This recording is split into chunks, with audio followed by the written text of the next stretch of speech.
guys, who's back after 2 months? Happy New Year to everyone watching this. I missed making videos. Firstly, I would like to apologize to my newsletter family for not sending the weekly Reflective Thursdays email. I have no excuses. All I have to say is that December was very busy, very overwhelming in a good way, but it was also a little distracting. I got too comfortable. Like, I was lacking the creative energy, the passion, and I felt like, you know what, I need to get back and I need to start recording. I need to stop overthinking about what I need to talk about and just share all the lessons I learned last year and how it feels to be getting closer to my 30s. Last year started off tough, honestly. I had a health scare, like I had some issues that got worse, and I spent most of my year recovering from it, from hospital visits to diet plans and a bunch of supplements and herbal remedies and homeopathies. I tried it all, and I'm grateful that I even had the means to try it all, because I know there's a lot of people in this world who cannot afford to treat the diseases and they have to live with it every day. This year was all about health for me. It was more of a year of hibernation, of resting, of slowing down. Like, I had no choice but to slow down. There's a lot I learned about life, about myself, and I'm grateful that this happened. Like, my health issues were a blessing in disguise, because sometimes it's hard to be grateful for your pain when you look at it from the surface level, but then you realize it kind of makes you just sit down and to think at all of the things that you've been consuming, not just in terms of food, but everything that I had been consuming in my life, more like allowing in my life. It's the way you treat yourself, it's the way you let others treat you your habits, your inner dialogue, your beliefs around everything in life.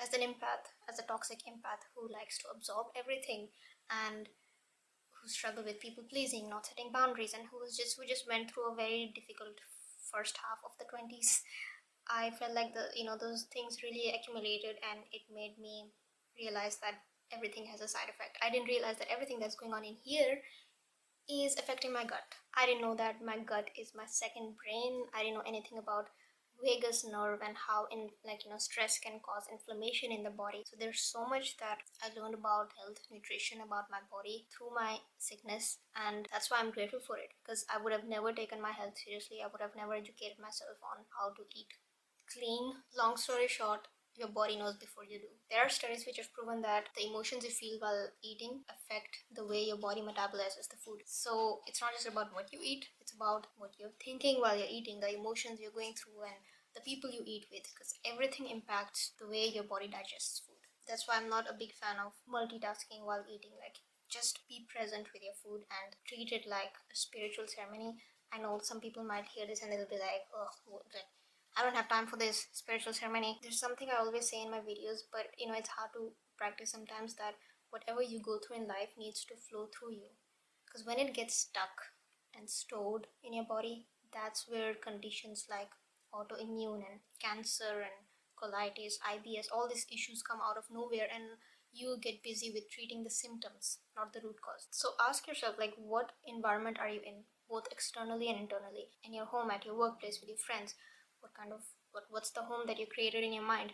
Are you surviving or are you thriving? Yes, you can't just quit that job, and you can't just move out of the house, but once you have that awareness that, yeah, I'm not in a good place, that realization enough should create that urge in you to start setting boundaries, to start prioritizing your health, and to start saying no. Because when you say no to others, you are saying yes to yourself. There are these things that are in your control. Start practicing those things, and start working in the long run on how you can remove yourself from harmful environments and harmful people. That can be your sole purpose in life. But anyway, just to give an update, Alhamdulillah, I feel a lot better now, better than I felt last year around this time. So I plan on getting even more healthier and energetic. The love and support from my family through this phase has been more than I could imagine. Most of the time, you are capable of healing yourself, like treating yourself, and it just requires that willpower and that willingness to grow, to heal. So it's not just about the medicines and the food. It's a culmination of everything, and especially I think it's the people around you, the way they make you feel, the way they help you. You have to start investing in yourself. I think the year of 2025 for all of us, I'm seeing a trend online that a lot of people are understanding that investing in their health, in themselves, is the key to grow. Like, they are understanding that things that they wanted before may not be the same that they want now. So I'm really glad to see like videos like on Pinterest and YouTube that girls are understanding more and more about their body, about their health, about their cycles. Just the realization that one day my body will be a vessel for another life, that in itself is like a wake-up call to realize that I need to take this more seriously. I mean, bear in mind I'm far from being ready to be a mother, but speaking of being a mother, I was a cat mom for a week this year. The kitten died, and that was a big reminder for me about the impermanence of life and everything in existence. It was a reminder like our desires can be our test. Sometimes wanting that one thing, wanting that ideal house or ideal job or partner you think will fix all your problems. But in reality, when you do get that thing, let's say, your problems are still there. In fact, that job or that partner or that car or anything that when you get it, that also requires maintenance, that also requires problem solving. I think it was a quote from Mark Manson: the person you marry is the person you fight with, the house you buy is the house you repair, the dream job you take is the job you stress over. Everything comes with an inherent sacrifice. Whatever makes us feel good will also inevitably make us feel bad. What we gain is also what we lose. What creates our positive experiences will define our negative experiences. The takeaway: choose your compromises, choose your pain, someone or something worth fighting for, or else you'll be assigned with people or situations in life that you're not going to like, and you'll learn lessons the hard way. Now let's talk about aging. Can't relate. I have come to realize that being lost is a part of life. It's a part of, especially in your 20s, you will constantly feel lost, but you will find yourself again. And then you'll feel lost again, and it's a constant journey, and you have to accept that every time you find yourself again, you will have a new set of skills you did not have before. And that's exactly why you felt lost, to get new set of skills about life, about everything. Emotional maturity, intellectual maturity. Imagine not feeling lost ever. Oh yeah, I'm happy. I am exactly where I need to be. I don't need to learn anything. That's scary. And the thing is, whenever I do feel lost now, like 99% of the time, I know the reason why. Like I can see a pattern. Like it's either that I have distanced myself from Allah, or I attached my self-worth to goals or to people, or maybe I was just off track from like my routine, let's say. This is why it's very important to deconstruct your success. Just notice the habits, like what you did, like what mindset you had, what kind of people you were hanging out with when you were on the top, when you were doing your best. For me, the biggest factor is about being grounded, being connected to God, and also prioritizing myself. Like the second I stop prioritizing myself, that's where destruction unfolds. Like I stopped prioritizing. Like in the past few months, I was not very consistent with my sleep. I was not very consistent with my exercises and my overall morning routine. And whenever that happens, I start getting frustrated and resentful, and I start finding out reasons that why is that happening, and is it that, no, it's just me. I forgot myself. I let myself down. Also, understanding your cycles, because the luteal phase comes with a lot of depression. So, accepting my dips in productivity, in mood, has helped me to give myself grace. So, if I had to summarize everything I have learned so far in my 20s, it would be to measure your growth by your own journey.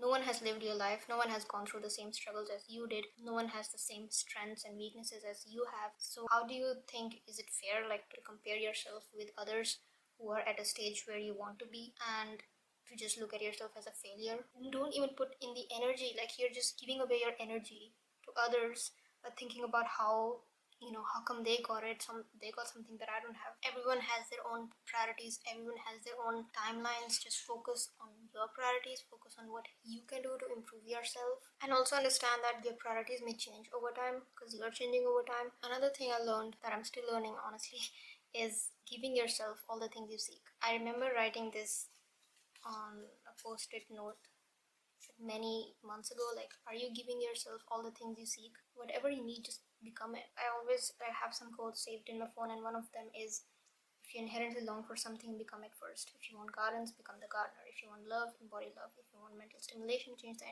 conversation. If you want peace, exude calmness. In simple words, give yourself what you seek. Everyone wants money and love and freedom, and of course, we all want, and we all are deserving of those things, but are you even ready to receive it and to retain it?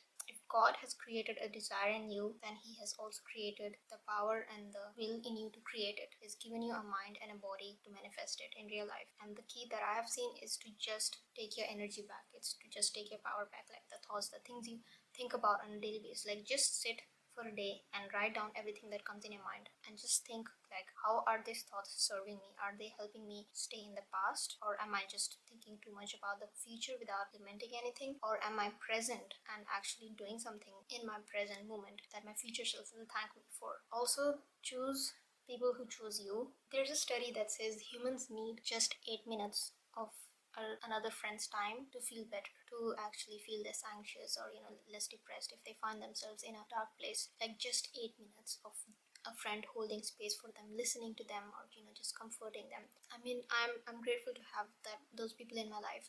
It was actually Simon Sinek. I think I saw his video where he talked about he and a friend of his, whenever they need each other, they text each other, can I have 8 minutes of your time? So that's just beautiful. If you don't have anyone, like if you don't have such people in your life, don't lose hope. Become that person who's there for others. Be around people who actually want to add value in your life, not just because they want something out of you, but because they genuinely believe in you and they want you to grow. They want to grow with you. If you find people like that, they are a blessing. Hold on to them, because it's hard to find such people. So I think I've talked about everything that I wanted to say in this video. Thank you for watching. I hope this video helped in some way.